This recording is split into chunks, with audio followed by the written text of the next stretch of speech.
lagi. Oh, fokus ke sini ya. Ya.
Oh ya, ini malam ini kita masih berjibaku untuk memadamkan api. Tadi memang api sudah sempat kita lakukan pemadaman, tapi ini kondisinya nyala lagi.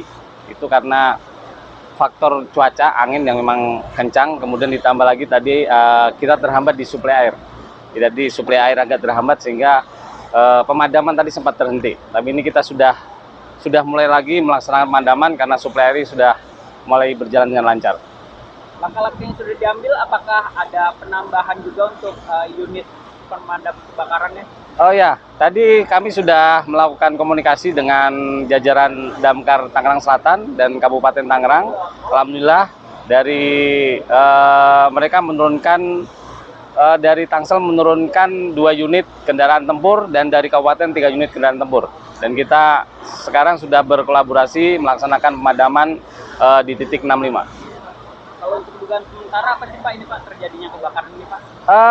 Kita belum bisa memastikan. Nanti mungkin dari jajaran kepolisian yang akan melakukan penyelidikan terkait dengan penyebab dari kebakaran di lokasi ini.